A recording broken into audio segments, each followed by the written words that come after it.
One, two. I don't know, guys. I can't seem to get any video. I think maybe people can hear me, but you can't see me. Um, I might have to not do the live stream this week because I don't know what's going on. Uh, so I might have to do the live stream next week, y'all. Uh, or later on today. I'm going to try it. I don't know if you guys can even hear me, but I can't see myself or see anything. Um, can you guys see me?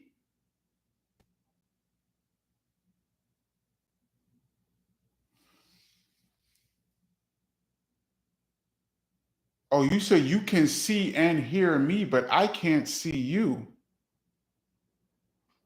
Oh. Well, for some reason, I can't see anything. So I guess I'm just gonna talk. Let me see if I can adjust this a little bit. I'm adjusting the camera. I don't even know what I'm adjusting because I can't really see. Hold on, I'm getting a message. Okay, what's up, y'all? There's so many. Let me make this a little bigger so I can see the comments, but I cannot see you guys. I don't know what happened. I'm sorry we're so late. I've been trying to get this to work, y'all, since before 8 o'clock. Wonder what's going on with my screen. There must be some setting I'm not doing, but I'm gonna kind of just jump in here. Shout out to Big Bat. Shout out to MMA Crossfire. Shout out to Corey Flood, all the regulars. Shout out to Big Bat, GF Warrell. VHS Hip Hop, what up? There's technical difficulties, yes. Robbie the Danger, what's good, my brother? The bridge is over, the bridge is over, yes. Which reminds me, y'all, for those of you that's watching, I will be this Thursday at the Tokyo Record Bar in New York City. I'm playing the 45s. This is March 28th, this Thursday, Tokyo Record Bar in New York City. I'll be playing 45s. I wanted to show you guys. I got the BDP box set, 45 Criminal Minded. I don't know if you guys can even see this. I'm definitely gonna be playing that. Sound of the Police, 45. I got all the BDP 45s, so I'm gonna play all of those. I'm gonna play all of those, and if anybody's in the area, Tokyo Record Bar this Thursday, which is in 2 days. All right, let me scroll down a little bit, y'all. Thank y'all for bearing with me. If I had known that you guys could see me, but I couldn't see you, I would have just came on. So I'm talking like I'm on the radio. Shout out to Nicholas Gilmore. Shout out to Mr. Let me make this a little bit bigger. Yeah, there we go. Mr. Bodikwa. Damn, first live I caught because I'm off this week. Damn, this is the first live that you caught, and I'm having technical difficulties. Sorry, brother. Who else am I missing here? Green Lion Entertainment. Peace.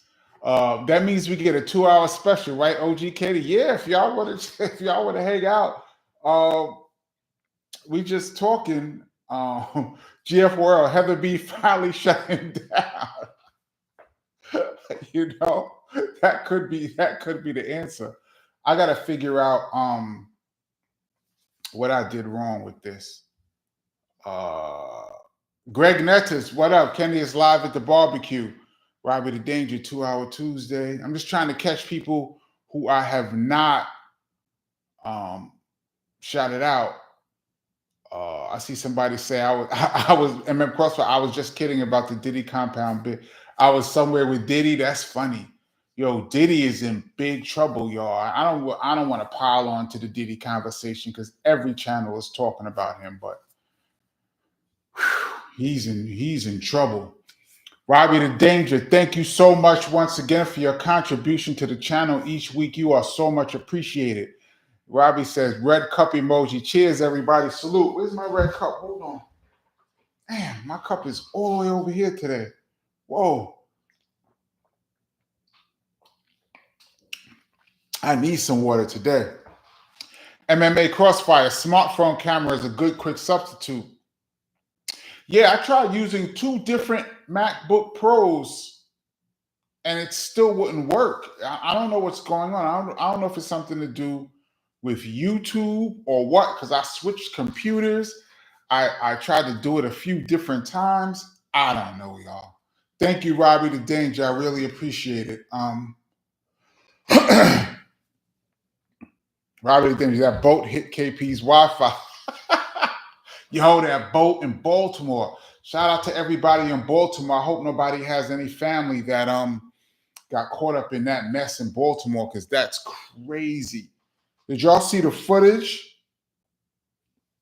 Did y'all see the footage of that boat? The boat hitting the bridge and the whole bridge coming down. Craziness. It's a lot going on in the past couple of days. There's nothing to do with well, that has nothing to do with hip hop, but Corey Flood, what's good? I'm the unofficial host until Kenny shows. Direct all questions to me. Thank you very much for holding down the fort, Corey Flood. Let me scroll down a little bit. I missed a lot. Let's see. Canera, best show ever right here. Thank you. I appreciate that. This one might not be the best one ever, but let's see. Let me scroll down.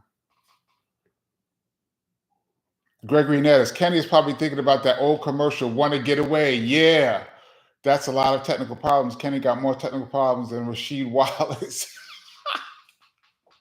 Shout out to Rasheed Wallace. I actually met Rasheed Wallace a couple of times when he was on the Detroit Pistons. He actually came to, I DJ'd a show with Heather B in Philly, and he was there. And we at a BDP show in Philly, Rasheed Wallace was there. He's a big hip hop head and a great basketball player.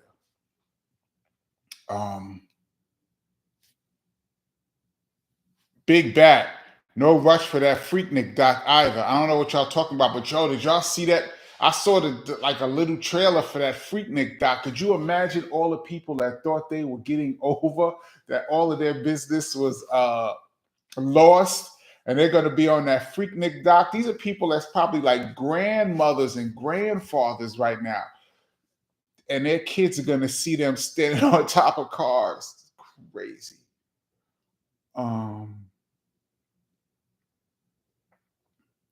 Let's see. MMA Crossfire, Kentucky upset by Oakland in the NCAA. Shout out to everybody watching March Madness. My school, St. Peter's University, made it to the dance this year. It wasn't pretty out there, but shout out to St. Peter's University, Jersey City. Let me scroll down.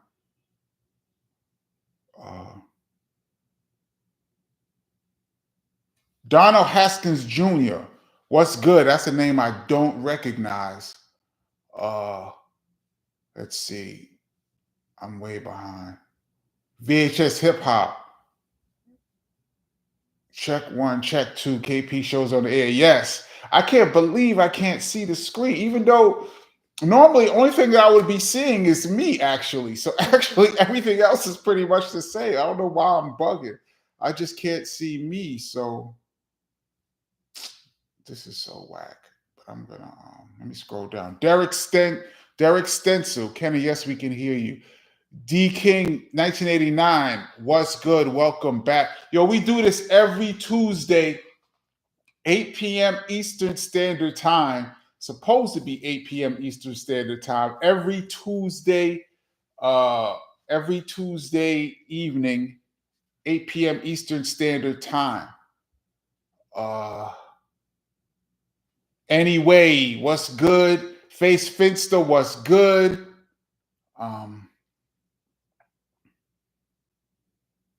Let's see.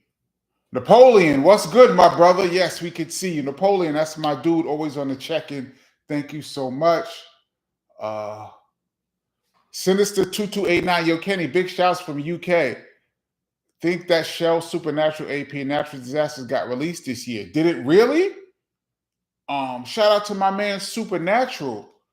Wow, I would love to hear how that turned out. We was working on Supernatural's album in 1994.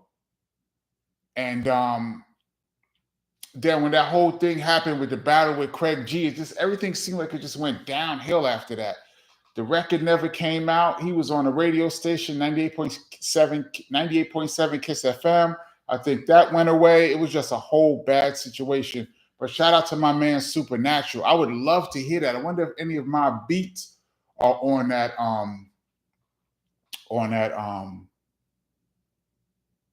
that re-release or whatever it is. Jeffrey Rowe was good. He says, yo, I was chilling with Tony Touch on Sunday. Shout out to my man, Tony Toka in Brooklyn. He did a Funk Box BK edition. It was live. Yeah, I got to get to one of those. Shout out to my man, Tony Touch.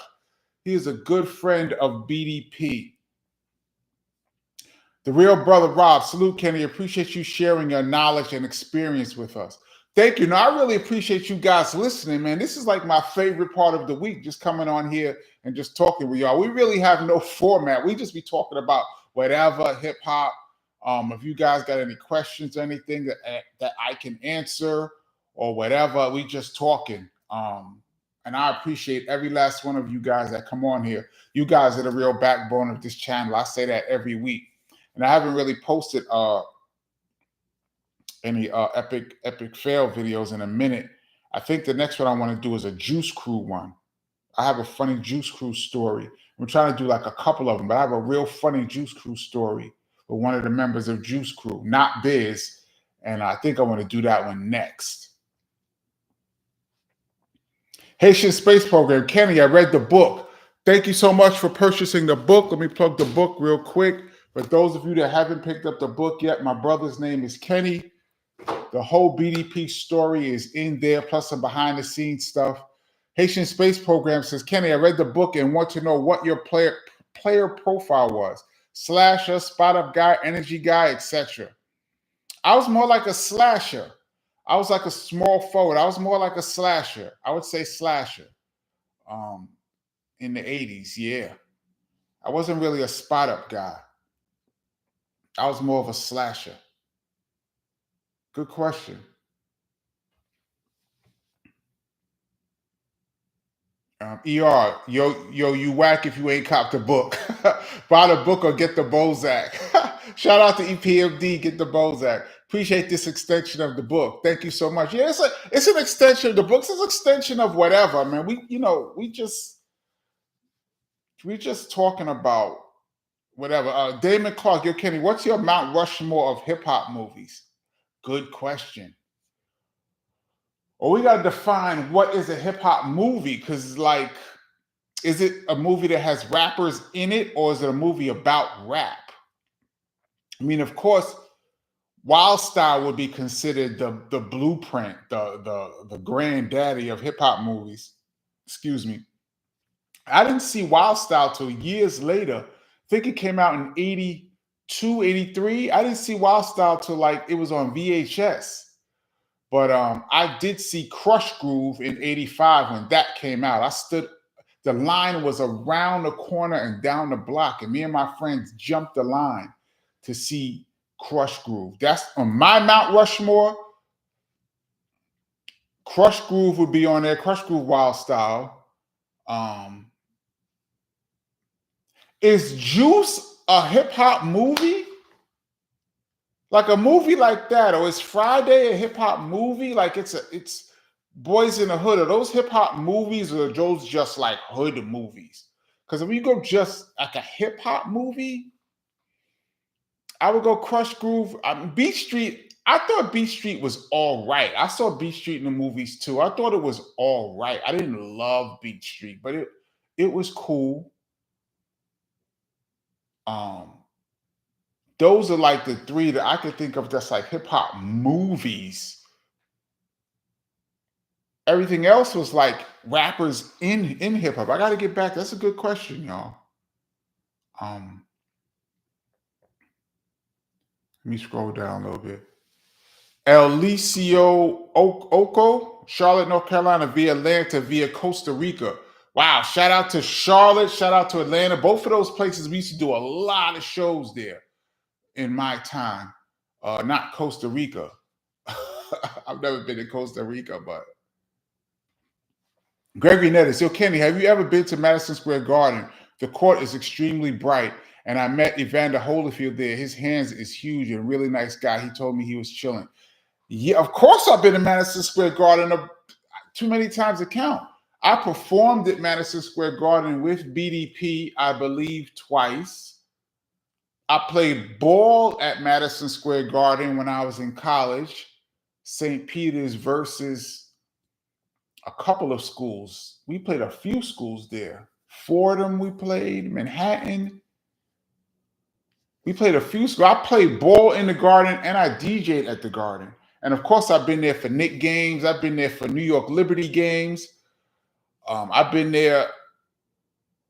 I saw WWE wrestling there when I was a kid. I saw Hulk Hogan rip off his shirt and the whole crowd go crazy. So yes, Madison Square Garden, I've been there dozens of times.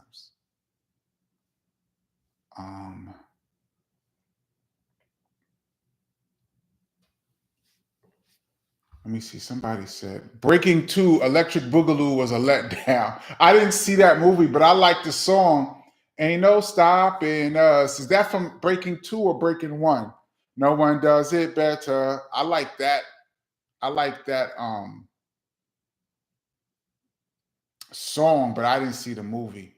I missed some stuff. Some people said Juice was about DJing, so yes, it's a hip hop movie. If Juice is about DJing, then yeah, that would be probably at the top. Juice was dope to me. Shout out to Omar Epps. The first Breaking, I didn't see that. Rhyme and Reason was that was like a document. Did I see Rhyme and Reason? I'm not sure. To me, that was like a documentary.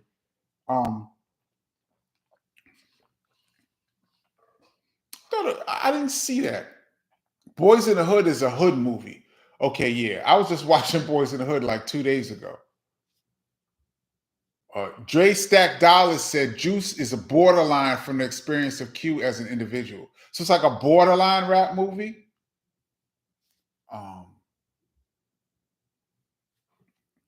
Brother B.R. Valentine 1. Rapping with Mario Van Peebles was the worst hip hop movie ever. I still watched it a dozen times because I was a young hip hop junkie.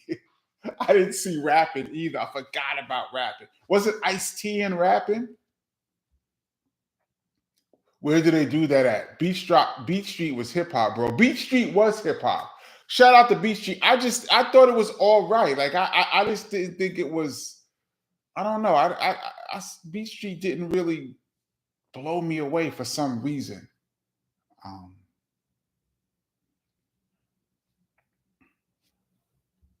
Let me see. Let me scroll down a little bit. Corey Flood at FU2. Why do you say Juice is not a hip hop movie? Okay, Rosmel, Juice could be considered a hip hop movie. Yeah, Juice. I'm going with Juice. Daryl D, Wild Style, Beat Street, Crush Groove, and Tougher Than Leather. Honorable mention, Who's the Man? I saw Who's the Man in the movies. I was at the Who's the Man premiere. I didn't see Tougher Than Leather. I don't know what was going on in my life because I love Run DMC. I would have saw Tougher Than Leather. For some reason, I did not see Tougher Than Leather. Rob the Danger, once again, thank you so much. I really appreciate you. He says fantasy collabos they should do fantasy collabos that they should make. One, KRS and Bounty Killer on the style algorithm. That would be dope. Anybody on the style algorithm is dope. Is that the best rhythm of all time? I think so. Under Me Sling Ting too, but Under Me Sling Ting or style algorithm, I think are the two best ever. He says Nas and Eve on We Gonna Make It instrumental. That'd be dope. Styles P and Heather B on the Annie Up instrumental. Some reason I think I gotta ask Heather this question. She might have been up for that remix, and then they got Remy Ma. For some reason, I felt like that's the story, but don't get me to lying, because don't quote me on that, y'all. For some reason, I think she might have been, because she did the song with MOP. We did the song My Kind of Nigga, and then right after that, not right after that, but so they had a relationship. And then when Annie Up remix is coming, I think Heather might have been a talk, not sure.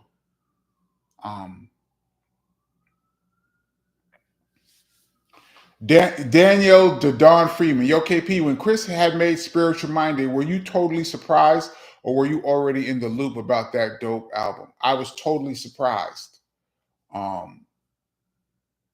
I had no parts in the making of Spiritual Minded. Chris I heard it like, not like everybody else. I probably heard it a little before everybody else, but I had no idea he was working on it. At that time, Chris was staying in California, because I don't know if people know that he was vice president of Reprise Warner Brothers. Warner Brothers rehashed the Reprise label that used to be Frank Sinatra's label. They rehashed it and put KRS-One as the head of Reprise Warner Brothers for a little while. And so he was out in Cali when they was working on that. So I was here in New York, so I didn't get to see that.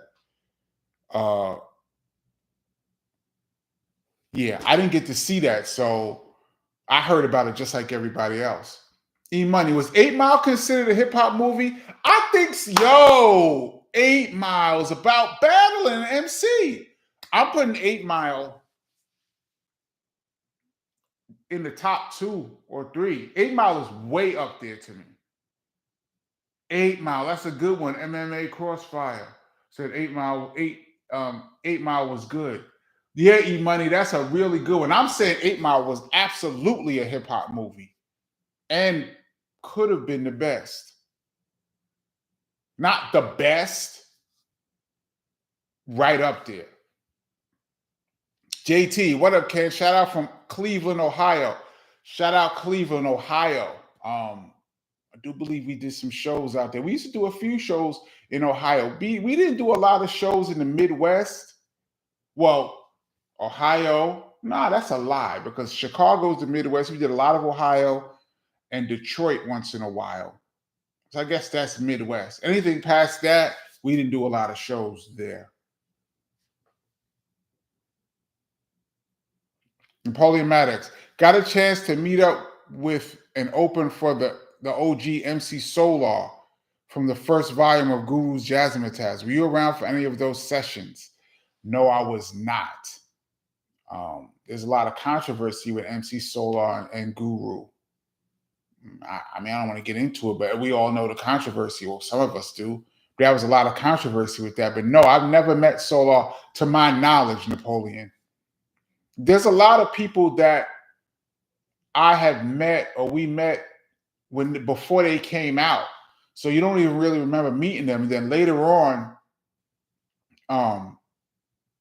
you meet them and then they'd be like, we met years ago. Like, for example, we did Soul Train in 1995. And one of the people that was there was Shaggy. Now, Shaggy's from Brooklyn. Of course, everybody knows I rep Brooklyn. I saw Shaggy. I was like, hey, nice to meet you. And he was like, man, don't give me that nice to meet you stuff. We met in Flatbush years ago. I was like, really, Shaggy? News to me. But yeah. So something like, I say all that to say that I've met quite a few people that before they came out. So I could have met MC Solaar, but to my knowledge, I don't think I met him.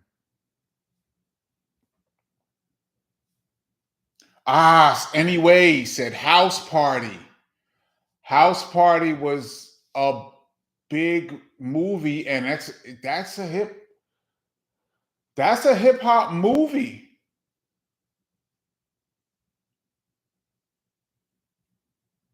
House Party should be in the mix.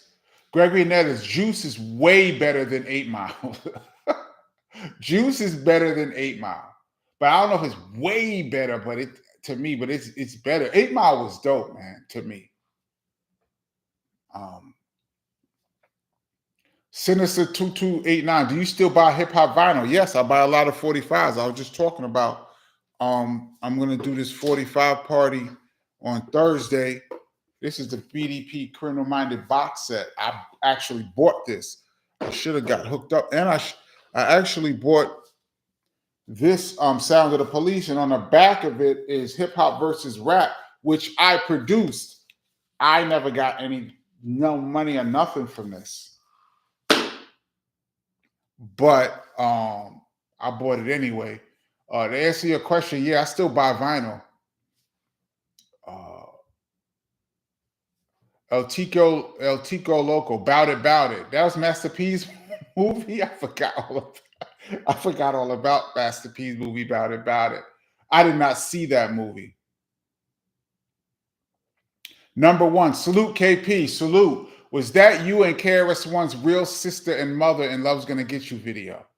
No, the sister was Harmony, the artist named Harmony, who was Miss Melody's sister, who KRS produced, and the mother was Miss Melody's mother. So that was Miss Melody's mother and that was Miss Melody's mother and sister in that video.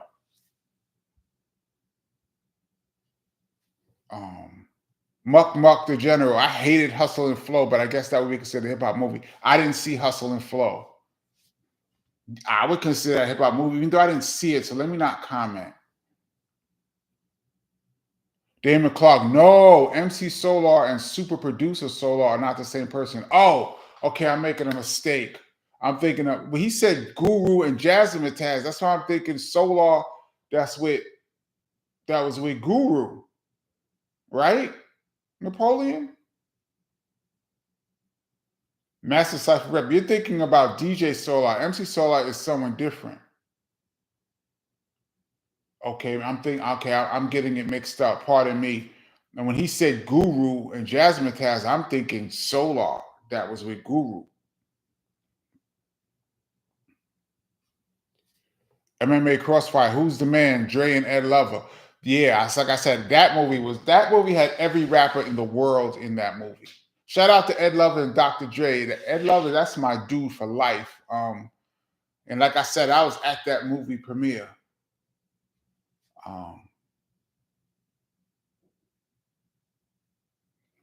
Abu Kali Muhammad Osman. There are two different Solaars, one from US and one from France. Okay.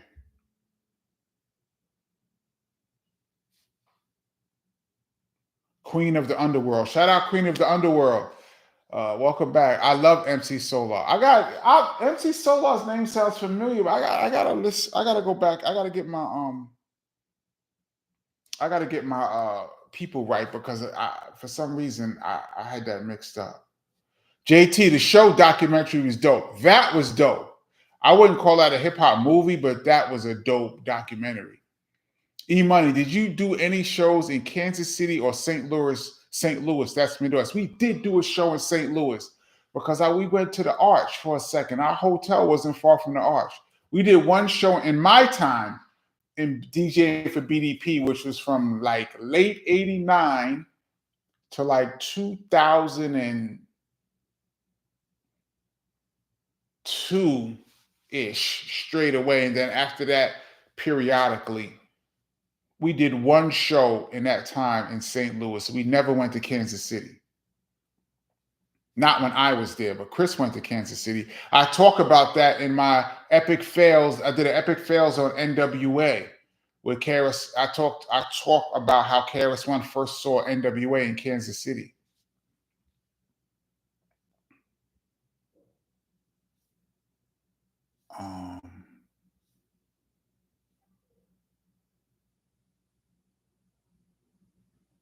MC Solaar was from France, Joey Joe.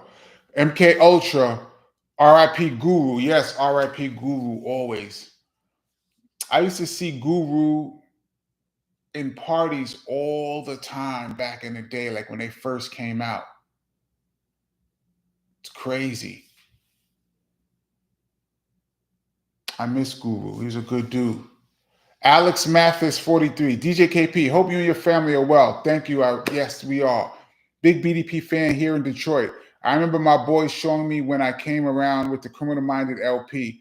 I I was online early today looking for a BDP jacket.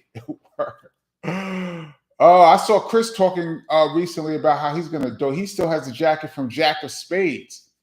I didn't know he still had that. He said he's gonna donate it to the Hip Hop Museum in DC. That's dope. A BDP jacket. I do believe my niece is doing the merchandise. Shout out to Time. I do believe she's doing the merchandise for BDP. She should start doing some BDP jackets. That would be dope. Eddie C. Floyd. Peace, Kenny. I'm late, but I'm here. All rise. All rise for Eddie C. Floyd.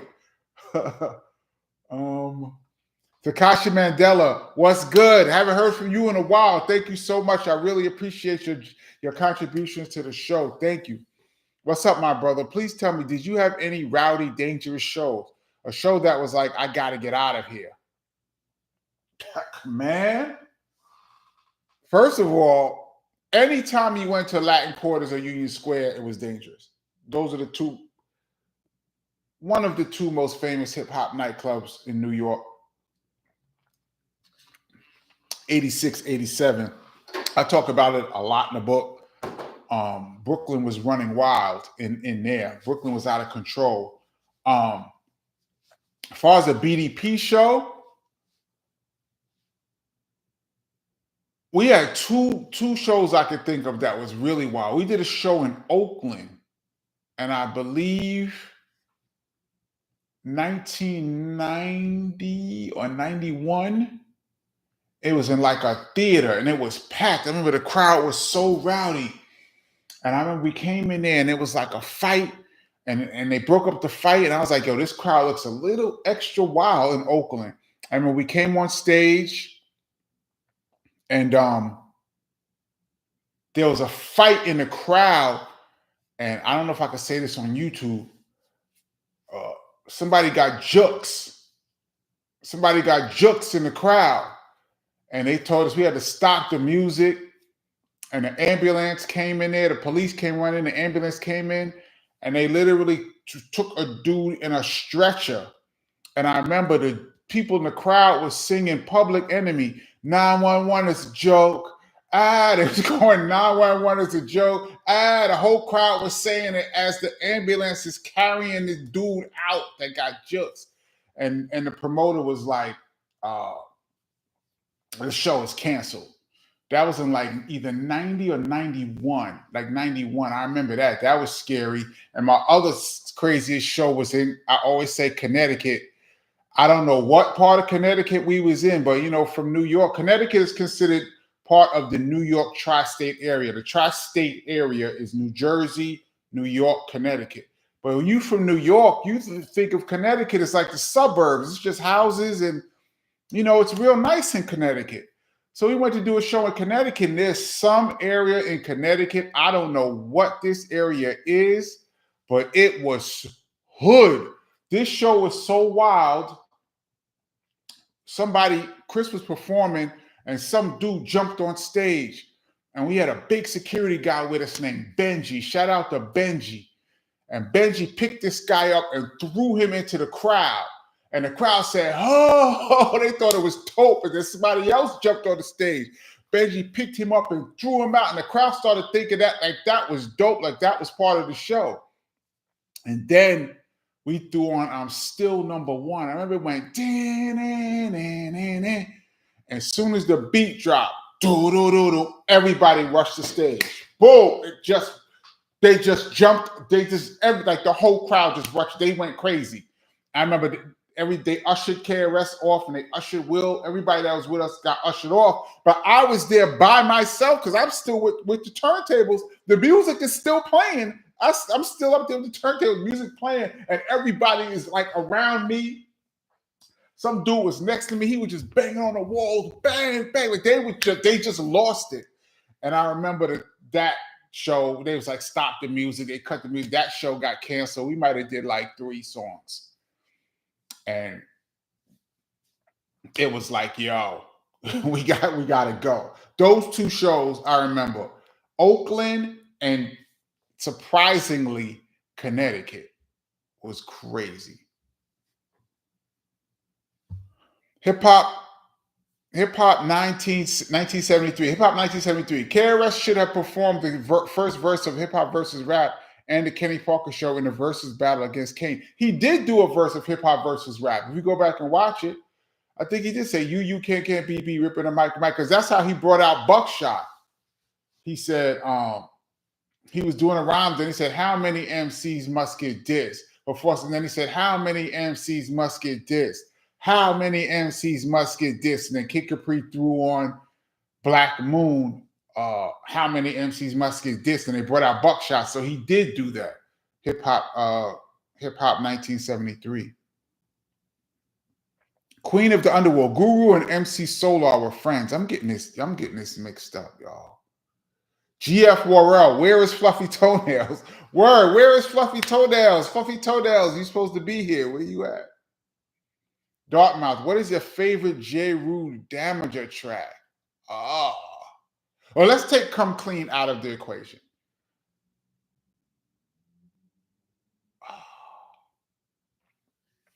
I loved My Mind Spray.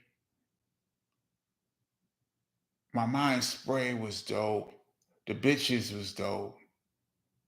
And I liked You Playing Yourself too. I loved My Mind Spray. I'm going to go with My Mind Spray. Let me scroll down a little bit.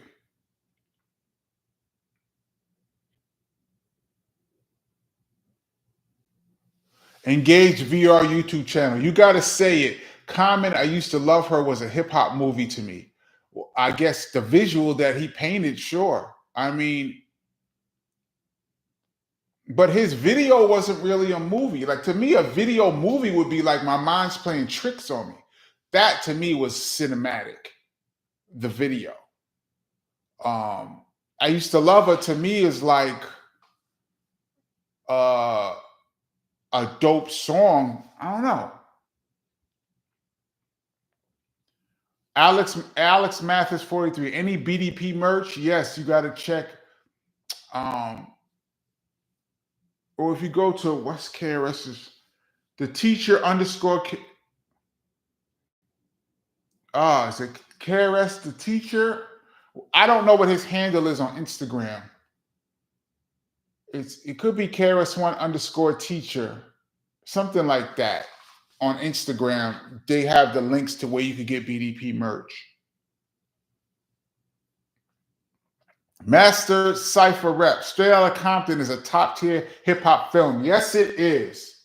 Put that up there too. Yes, Straight Outta Compton I thought was dope. Even though I knew the story, I still thought it was dope. I thought the acting was dope. I thought the actors for the most part looked like the rappers. Like a lot of these biopics, sometimes the actors they pick don't even look nothing like the people. When I saw the Biggie movie, they had Little Kim. I was like, who that? That don't look nothing like Kim. Anyway, Straight Outta Compton was dope. Yes. Let me scroll down.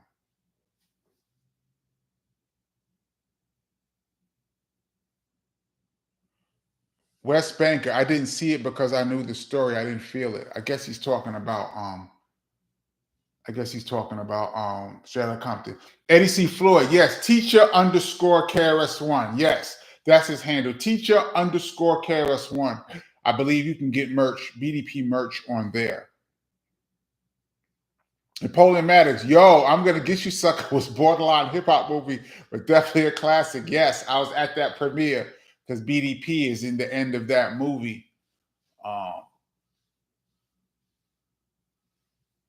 Did y'all know that the song Jack of Spades, KRS was not supposed to be the guy who did the theme song?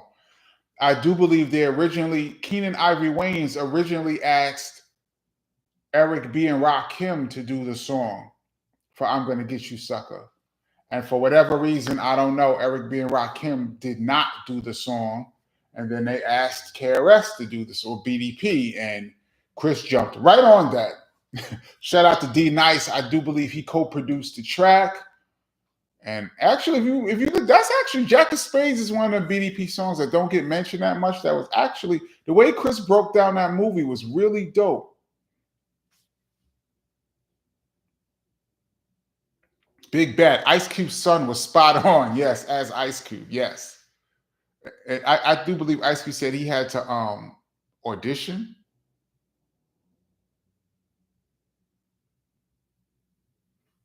Master Cypher Rep, the actor who played RZA on the Wu-Tang show. Oh, scrolled up. The actor who played RZA on the Wu-Tang show was a bad choice.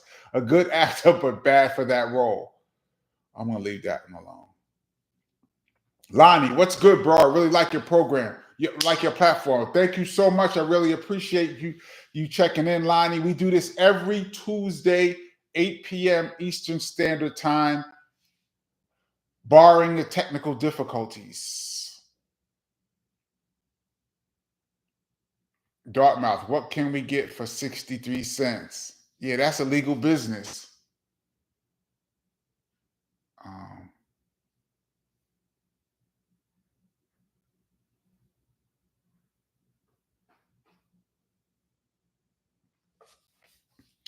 Cut from a different cloth.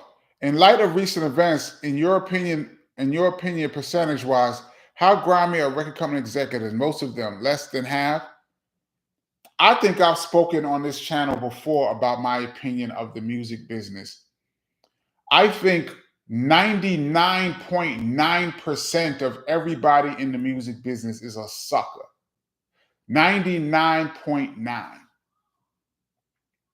You can't trust none of them. They're all snakes. And like I said before, Q-Tip, one of his most famous lines, industry rule number 4080, record company people are shady.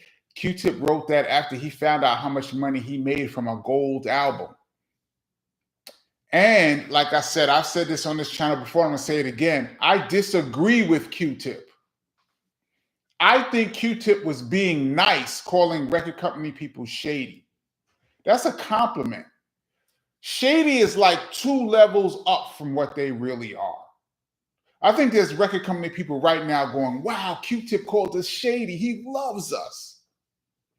They're all suckers. You can't even move up the ladder unless you basically agree to be a sucker and jerk people.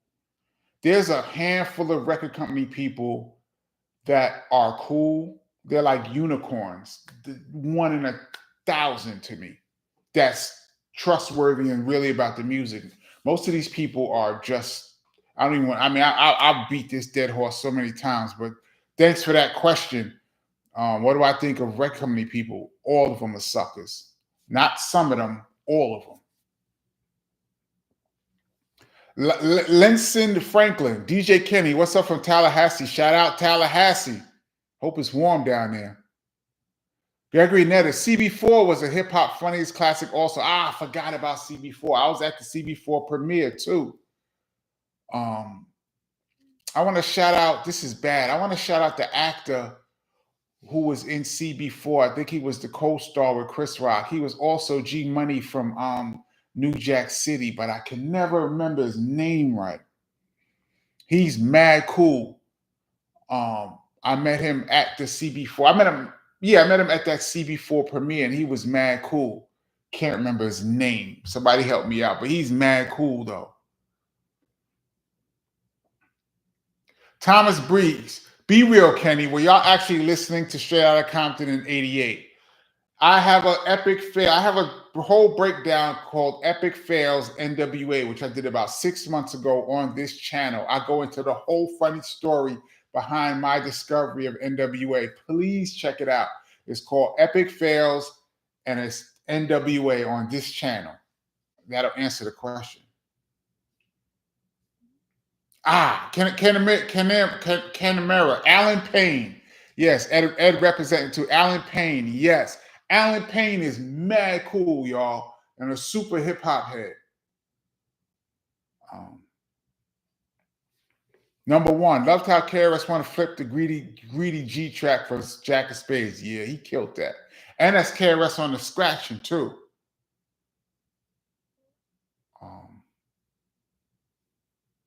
Let me scroll up a little bit.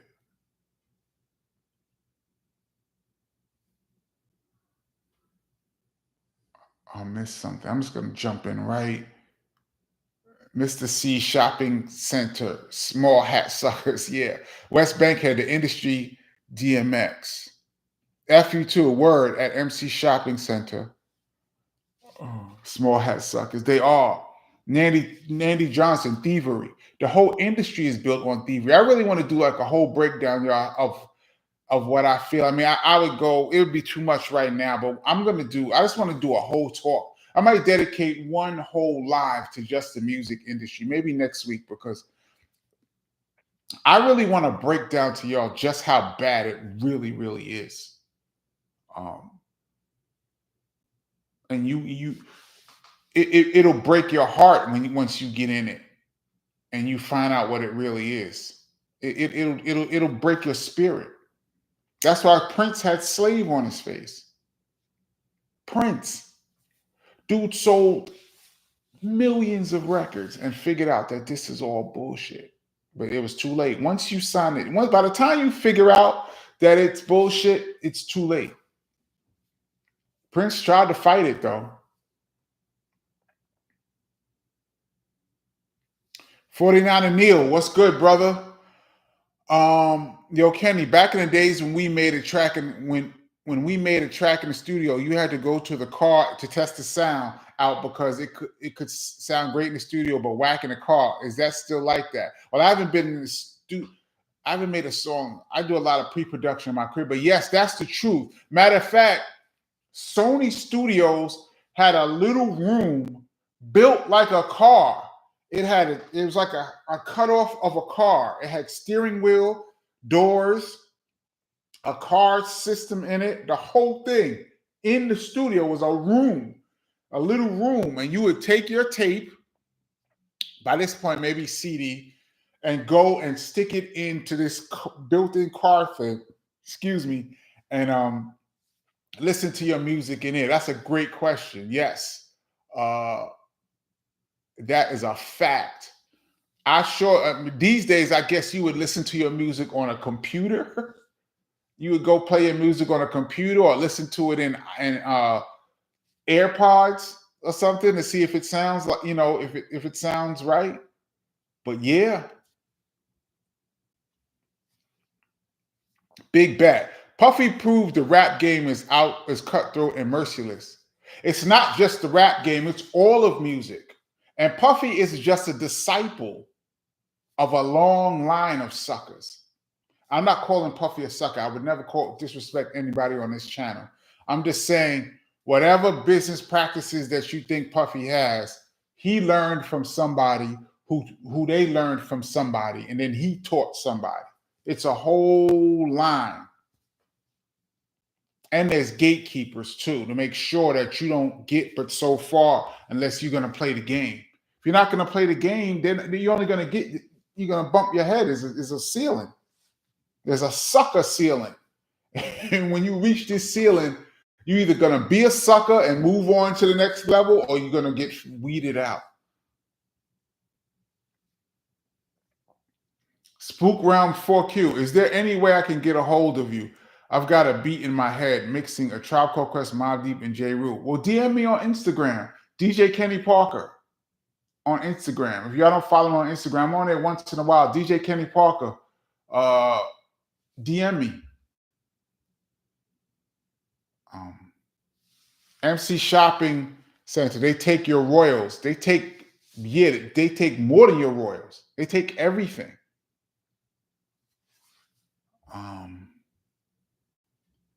Robbie the Danger, super facts, yes. Let me scroll down a little bit.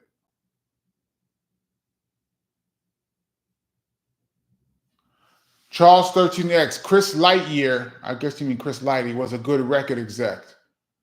First of all, Chris Lighty was a homeboy to me. I hate keep plugging a book. I talk about how I met him in this book. It's a crazy story. That was my homie. But Chris Lighty was my homie and I loved him, but I'm going to stick to my statement. 99.9. And I'm not saying Chris Lighty ever did anything to me. I had no business dealings with Chris Lighty at all. He's just my homie and a friend. I knew Chris Lighty when he used to roll with Red Alert in the Latin Quarters. But he probably was a good record executive as far as making money and being a manager. He was legendary. So I'm going to leave that there.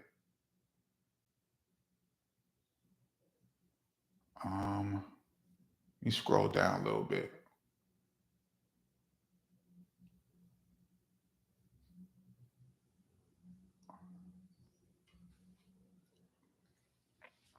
Joey Joe, I think Q-Tip says shady because he didn't want to offend his manager, baby Chris Lighty. Oh. Yo. No, you ever see Q-Tip talk about the breakdown after the Low End Theory came out, and he was talking about he was still living in his mother's basement after Low End Theory was gold? That would be his second gold album. He was still living in his mother's basement. I seen him talk about it. A lot of people talk about it. You ever see TLC when they talk about how they was bankrupt, the biggest selling female group of all time at that point? I think Destiny's Child eventually passed them. They were bankrupt. Tony Braxton sold 10 million records, bankrupt. All of them. I'm gonna really do a real breakdown and give y'all my real opinion of this. Because I've been really observing this for a long time, and it's bad, man.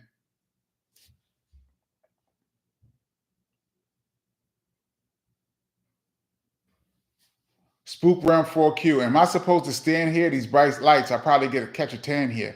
That's from the record Essays on BDP is one of my favorite records ever, and I gotta really get crew whenever I catch up with Chris and get him on here. I'm gonna talk to him about that because find out what's the story with that song. The Colonel James, what's good, brother? Jack of Spades, absolute classic. Yes, it was.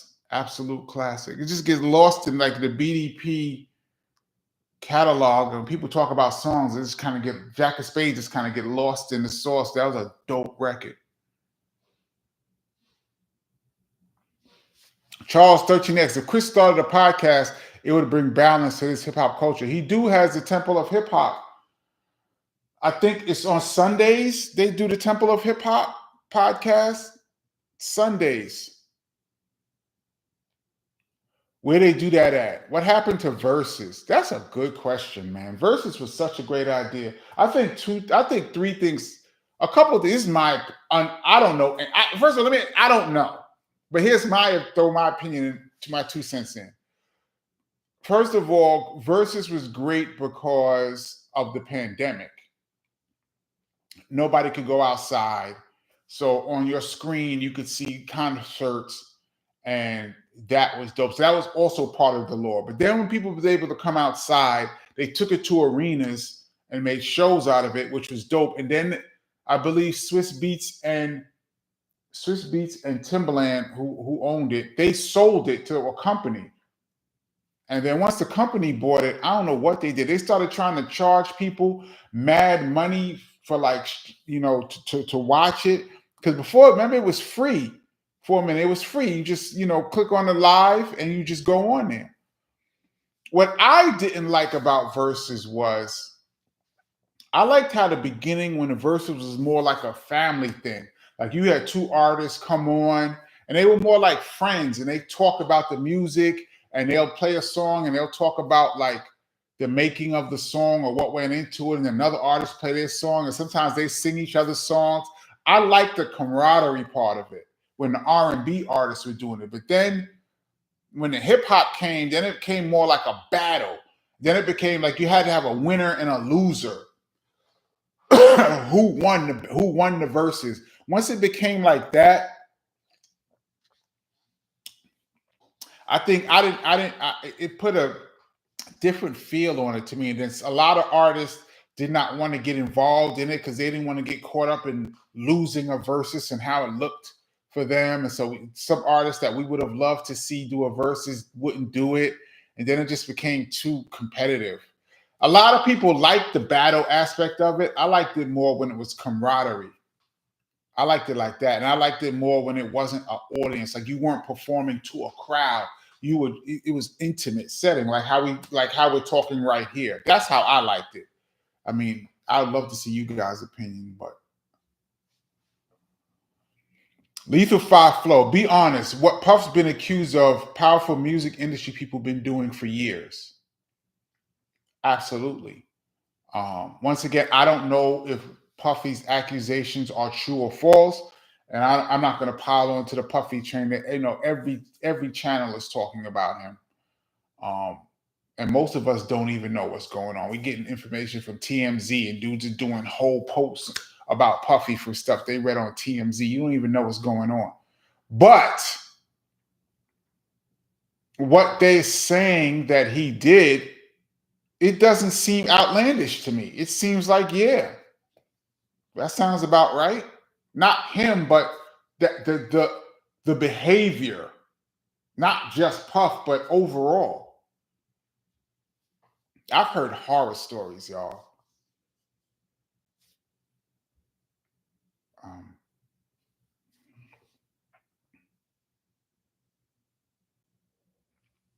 FU2.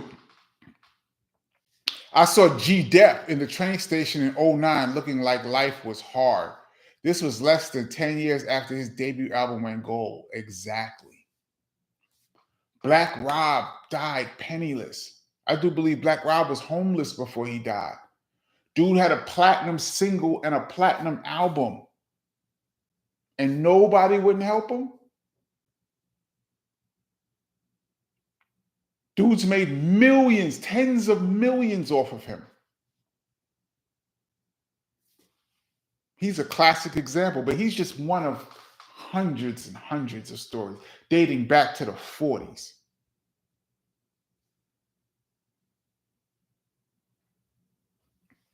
Anyway, I gotta learn how to pronounce your name. I like Anyway. I liked Versuz when it first began. Once they sold it, it fell off. They were charging for it and people couldn't watch. Yeah, that's when they started charging, and it became man, people were trying to, I understand they were trying to get their money back that they spent on the Versuz, but it just wasn't the same thing. I guess they believed that people would pay to see streaming concerts. I guess they were wrong. People would rather still go to a concert than pay to see it streaming, but they would watch it for free.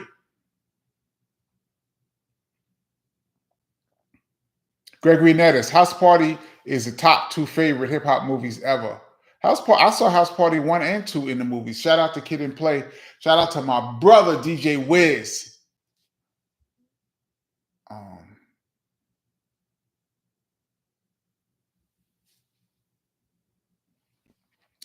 Crossfire. I don't know. I don't know. I thought it was telling that Versuz couldn't get a new school MCs from today to show some skills. Well, a lot of MCs from today don't have a catalog. I mean, to do a Versuz, you got to have a catalog. Most of these new guys, they don't really have a catalog. So I think that's part of the problem too. And then there's still a lot of them are still touring right now. Well, all of the artists are still touring, but some of them maybe they didn't want to show their show live. I don't know. I don't know about the new MCs. I don't know. I'm just speculating.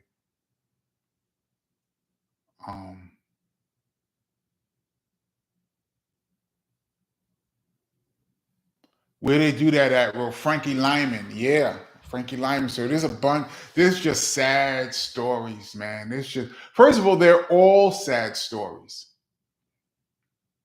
I think Ray Charles fought after his contract was up and was able to keep his masters. I think Ray Charles beat the game, sort of, but after he had millions of hits, sold millions of records and had big hits and outlived his contract.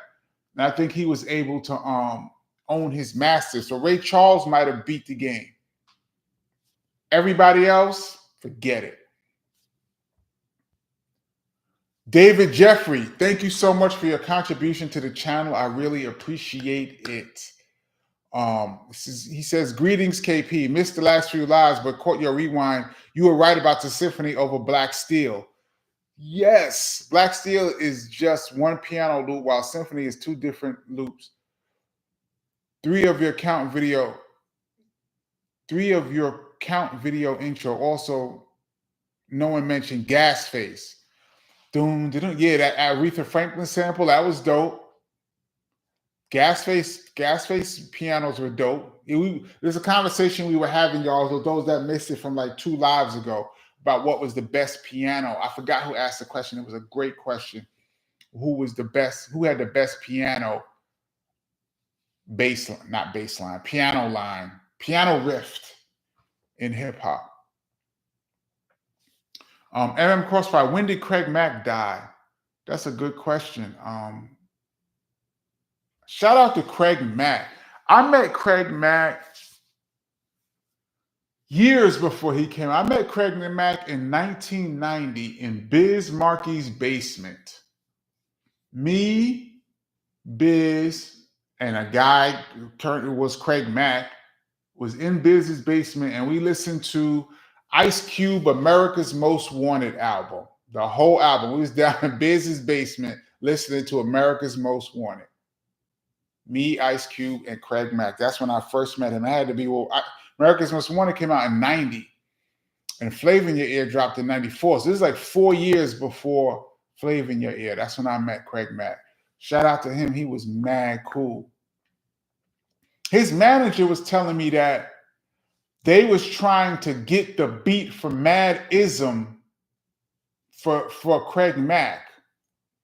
And for some reason, it didn't work out. Now, I don't know why it didn't work out. I guess they were trying to I don't know how they heard the beat, but they were trying to buy that beat, I guess, from KRS. They wanted KRS to use that beat for Craig Mack. Wonder how that would have sounded on the Craig Mack album, the beat to Madism. But thankfully, I went to my boys' channel live. Shout out to Hakeem and Tuffy.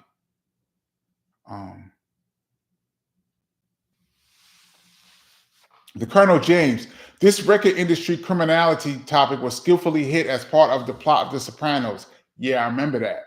When the lawyer when Bokeem was the rapper, and the lawyer took his mother or his aunt, somebody's publishing from the father.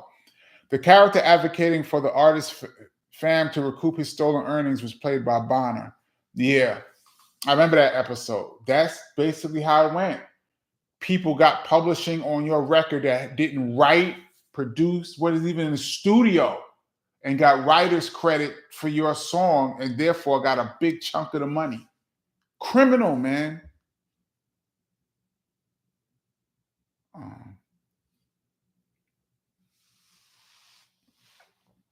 Cut from a different cloth. At Kenny Parker, what's one or two of your favorite hip hop memories ever? And you were like, I love hip hop. Oh my God. Favorite memories ever.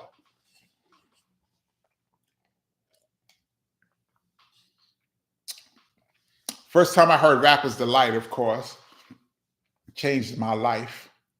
I knew that day that hip hop was my favorite genre. I was 13 or 12 when that record came out, and I was like, this is it. This is it. I just turned 13, and then when I heard Rapper's Delight, I was like, this is it. Hip hop is over everything, over R&B, over disco, over everything. I think that's a great moment. Seeing my brother do The Bridge Is Over for the very first time at Union Square. That's the first time I ever heard the song. I thought his career was over. I thought he only had one song. I thought he had South Bronx and The P Is Free. That's it. I thought he had 2 songs and his career was going to be over. That's what I thought. I go into great detail. But yeah, seeing him do The Bridge Is Over and hearing that live might have been my greatest hip hop moment ever. Meeting Run of Run DMC. Man. First time I went to Latin Quarters and they played Ego Tripping by the Ultramagnetic MCs. It was the very first song they played. And it was the first time I ever went to a club. I had never heard a system before. And I went in there, and the first thing I heard was Magnetic. I was like, oh my God, this is where I need to be for the rest of my life in this club. And I believe me, y'all, I took every opportunity to go. One great thing about being in a rap group, y'all, well, there's a few great things, but one of the greatest things about being in a rap group that has songs out is that you can get into clubs for free. You come to the door of just about any club and your song is playing in the club, they will let you in. I took full advantage. And in that way, I got to go to every club and see. I've seen just about everybody perform multiple times. Except I didn't see a lot of the West Coast rappers perform, but East Coast rappers, I've seen everybody for free. And that's one of the great things about being in a group. So I hope I answered your question.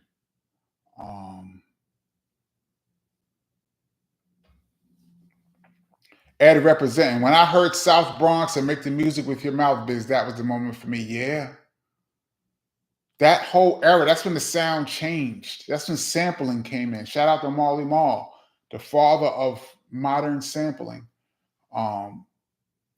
That's when sampling came in. The whole sound changed. It went from the drum machines to sampling real music.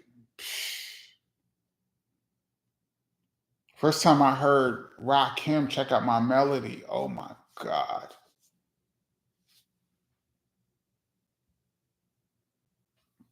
Yo, Kenny, what rapper besides you and your brother would you want to see a big budget movie about? What actors would you like to see in these roles? Damon Clark. Whew, most of my favorite rappers have been done. Biggie and Pac, and I love Ice Cube. It would have to be somebody with a compelling story. And it had to be somebody old school. That's a great question because everybody's been done. might have to get back to you on that because just about everybody who I wanted to see has been done. Now I don't know who would have somebody with a really good story that we don't know about. So I don't know I don't know whose story I don't know. So I can't really answer that. El Patron, Erica versus Jill was dope. Yes, it was. They took turns choosing songs they liked from each other, discussed some background about it, and then performed. No winner. That's how I liked it, me personally. Napoleon, that's a hilarious part of the book when the kids at school didn't believe rap was on the radio. Yeah, when I first heard Rap is the Light, I was trying to tell my friends that I heard a rap song on the radio and they was dissing me. You lying.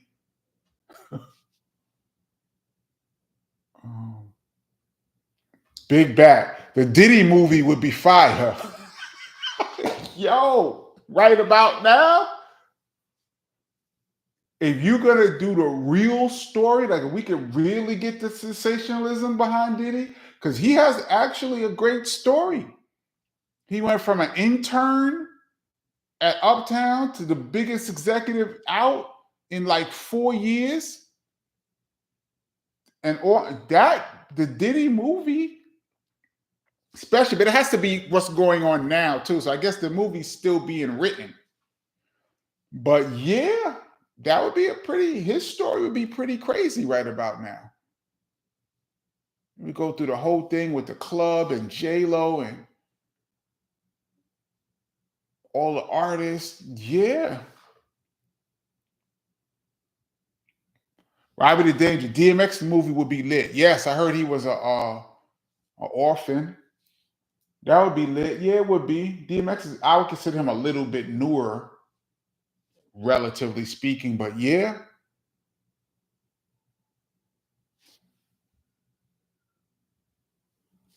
Charles 13X, they trying to put Diddy's lights out. No, Diddy's lights are out. He's done. There's no coming back from this. I thought like a couple months ago that he had a chance to come back. Yo, Homeland Security just ran up in his house. Homeland Security. And you know the feds don't, once the feds don't come unless they already got 90% of the story already out. Once they come, Dan McCall, who would you want to see play you and your brother in a movie? That's a good question. Did y'all know there was going to be a Juice Crew movie and Tony Yayo was going to play KRS-One? Matter of fact, he was, not only was that, he was already like signed on to be KRS-One. He called KRS and met and they spoke about the role. Like he was doing research. Tony Yayo was going to be KRS-One. That would have been interesting. That's a good question. Who would I want to see play me and my brother in the movie? They'd have to be tall. Nobody has noses like us, so they probably would have to make prosthetic noses. That'd be pretty interesting. I gotta think about that one. That'd be pretty interesting. I don't know if there's an actor out right now that would fit the bill. I'd have to think about that.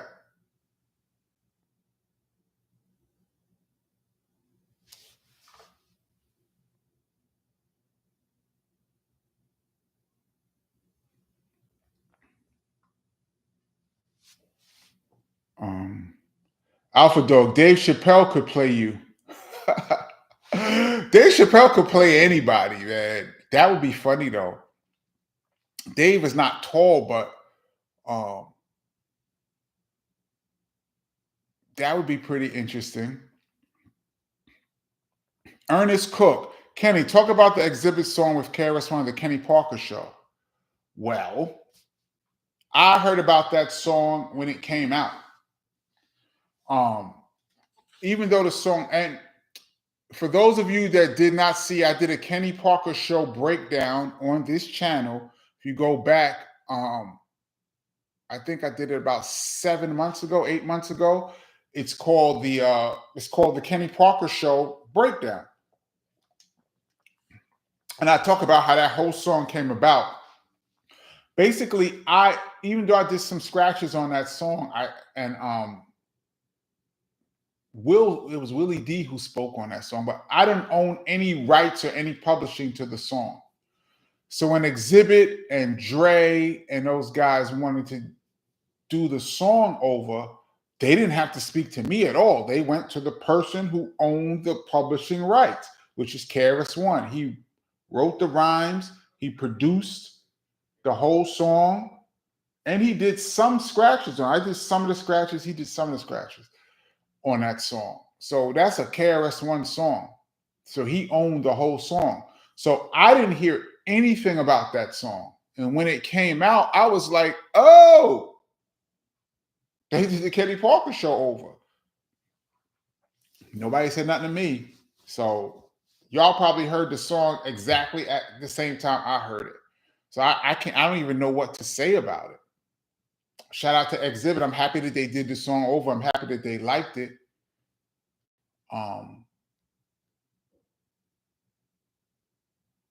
That's about it. That's all I can say on that song.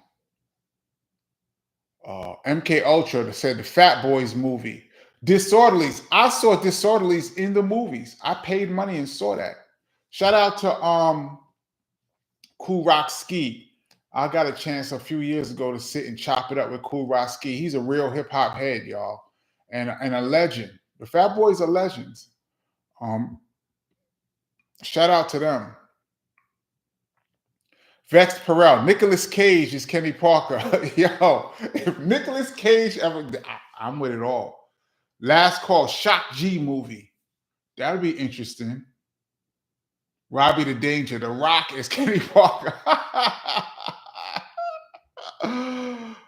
Somebody wrote Magic Johnson as Kenny Parker. You know, so many people say I look like Magic Johnson. That is crazy. And I guess I look like Magic now because I never heard that in all these years. I never heard anyone say I look like Magic Johnson. Gregory Netta said, "I look like till now. I guess I look like the Magic Johnson now." I hear that at least once a month. People like some random person in the street be like, "Yo, you look like Magic Johnson." Rated R. How many tracks you produced for Heather B? Oh my god. I did the whole Taken Mine album except for one that the Beat Miners did. Then we did a couple after that that came out, and a couple. I would say that came out because I think I said this when Heather B was here. The album that she did, her first album that came out in '96, Taken Mine, was the third album that me and her had done together. The first two never came out. So we have two whole albums that never came out, and then Taken Mine, which is her debut album, is our third album. And then we probably had another album's worth of music after that. So how many songs I produced with Heather B? Probably that came out, I would say 15, 16, and I'd say overall probably like 50.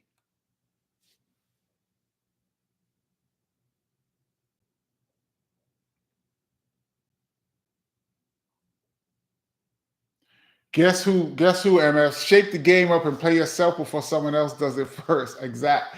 I have zero acting skills. But yeah, that would be dope. I get how, you know what? It's probably harder than you think to be yourself.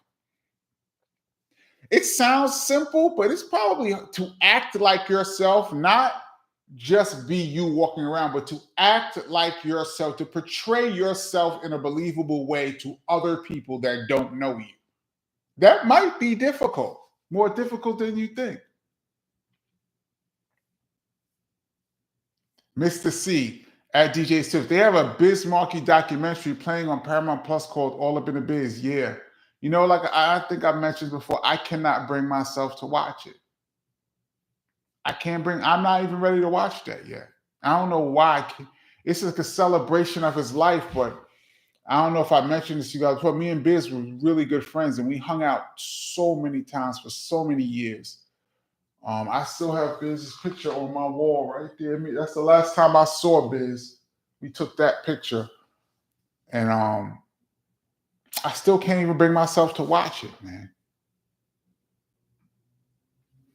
Terrell McMillan, thank you so much for your contribution to the channel. I really appreciate you. He says, KP, what's good, bro? Paris definitely would be a good movie. He got lots of background stuff that went down with him and the industry being scared of his message. He was before Pop. I don't know his story. I think I met Paris once out on the West Coast. I think he came to one of our shows. But that would be interesting. I'm sure there's a bunch of artists that probably have interesting stories if somebody do it right. Lennox Lewis could play KRS-One. Lennox Lewis.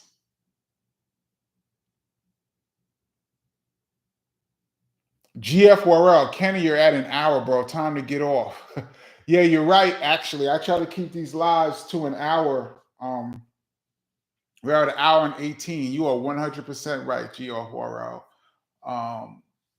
I got on a little late, y'all, so I got a little thrown off. Like I said, I can't see anything. Normally I could see myself, I could see the background. I can't see anything. For some reason it wouldn't let me on, but I'm going to get off in another few minutes. Charles 13X said Jonathan Majors could be in the Parker family. Yeah, he's kind of short, but he probably would be dope.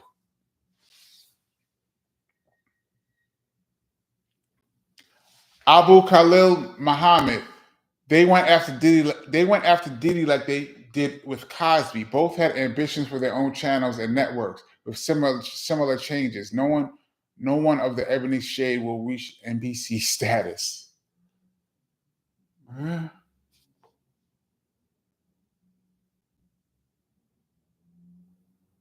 MC Shopping Jen.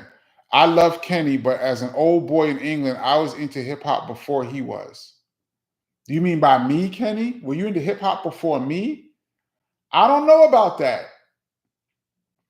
I lived on the same block with Kool Herc, and when the day that hip hop was created, I live the next building over. I've been there since day one.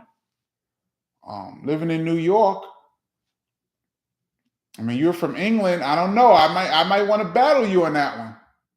Thank you for checking in, MC Shopping Center. I might want to battle you on that. What year did you get into hip hop? Because I was early, bro. All right, I'm gonna get off. I'm gonna get off. I just want to grab a couple. Charles 13. Honestly, you can play Chris and Jonathan Majors can play you. Yeah, Jonathan Majors seems like that guy.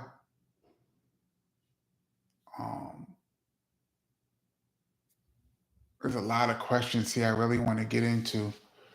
Rated R, did you put Heather B on? I introduced Heather B to my brother, and then they connected. That's how she got on. And then, of course, if there a Wu-Tang movie, there's a whole Wu-Tang stuff is. Well, how many episodes do they have of that? All right, I'm gonna get off, y'all. FU2, this Diddy stuff does seem excessive. I know he's a scumbag, but this seems like a distraction. Yeah, something is going on here. I agree with that.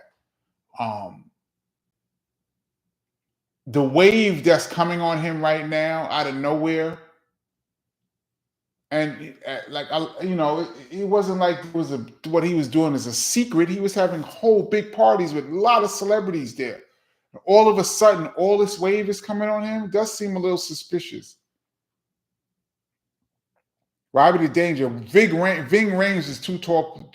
Is too tall to play KRS. Probably not. Nah, he would be a good Kenny though. Nah, Ving Rhames would be dope. A little older. All right, I'm gonna get out of here. Thank you guys so much for sticking with me. Those that stuck with me.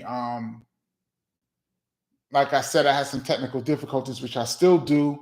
And we do this every Tuesday, 8 p.m. Eastern Standard Time. Next week, if the camera thing isn't working, I'm still just going to click on and see what it do. Shout out to the people that's going to check this out on the rewind. I love you guys. And we're going to get out of here. Salute. I see people saying salute. Robbie the Danger, red cup emoji. Yes. All right, y'all, I'm going to get out of here. Thank you guys so much for checking in. And I'll catch you guys next week, God willing. Peace.